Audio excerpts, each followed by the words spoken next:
This training session will cover Scada communications.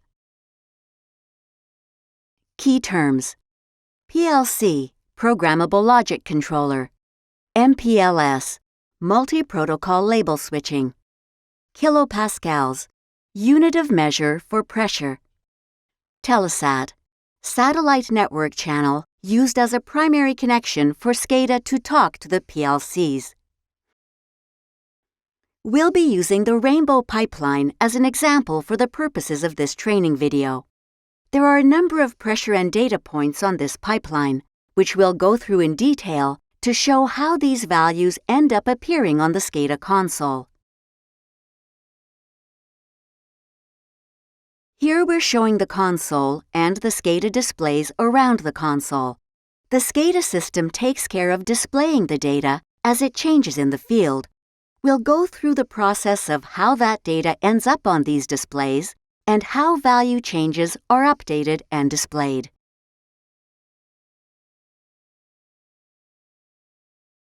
Here's a close-up image of a pressure point.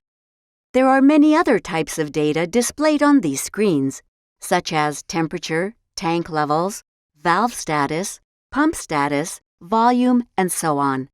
When the data arrives at the Scada system, it will be processed to generate alarms and will be displayed on the console. So how do these numbers end up on the screen? This is a close-up of how it appears on the display, with a pressure point and a valve. And if we now look, here's a photograph of the physical equipment in the field. You'll see that the representation on the Scada display is very close to the actual physical representation in the field. The PLC that's in the field is tied into all of the devices available at the station. Again, valve, pressure point, temperature of transmitters, density if available, and so on. The PLC stores all of the data inside the internal registers, which is then processed by the Scada system. The PLC scans these devices about 20 times every second, which it can do so quickly because it is local at the site. The Scada system does not poll the PLC quite as fast, but it will poll it about every 15 to 30 seconds to gather data. How does Scada ask for data? Approximately every 15 to 30 seconds, the Scada driver will issue a request to a PLC. The first thing it says is, "Give me your registers." The PLC then responds with data values in the registers. Here you go. The Scada driver receives the data, and if it processes properly, it will say thanks to the PLC, and the PLC will say you're welcome. This is what's called a handshake. Essentially, the Scada driver is handshaking with the PLC to say, "I got your data." How does the Scada system process data? The Scada driver puts the data that it has just received from the PLC into the Scada database. These are essentially just numbers that are coming in from the PLC. For example, a pressure of 1234 is simply a number, 1234, that is interpreted in kilopascals within Scada. Scada then compares that value against the high and low limits, high and low limits, and if it violates any one of them, it will raise an alarm on the system. That number, 1234, is then pushed onto the display, and you'll see it then as a value 1234. How does the Scada driver talk to the PLC? Primary connection.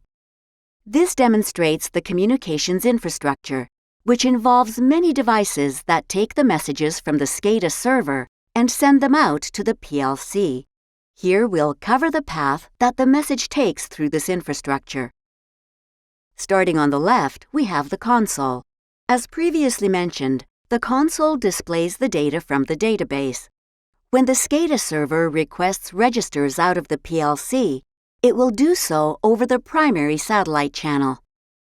This message will go to the router, which will then relay it through the MPLS network, and go either to the Calgary or the Toronto hub on Telesat's network. The system knows which hub to go to, because each of the remote site satellite dishes has been allocated to communicate to one of those hubs. If, for example, the message is going through Toronto, it will end up at the Toronto hub, which goes over the satellite dish and up to the Anik F2 satellite. That message is then relayed down to the satellite dish at the site. The modem that's connected to the satellite dish is then connected to the director, which is then connected to the PLC.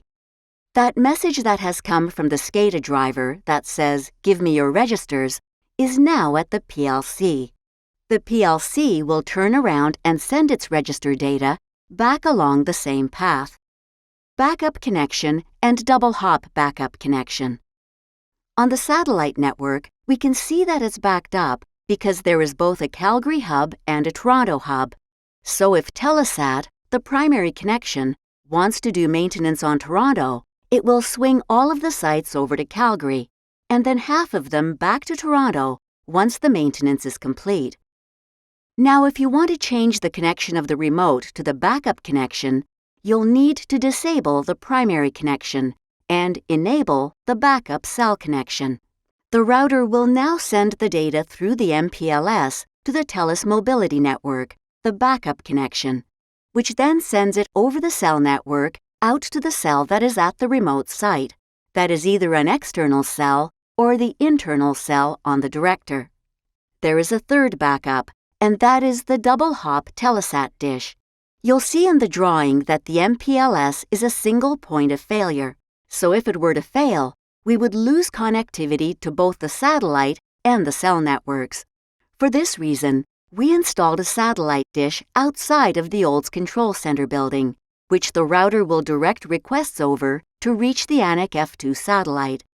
It's called a double hop because it goes up over that satellite dish to the Anik F2 satellite, which sends it down to Calgary.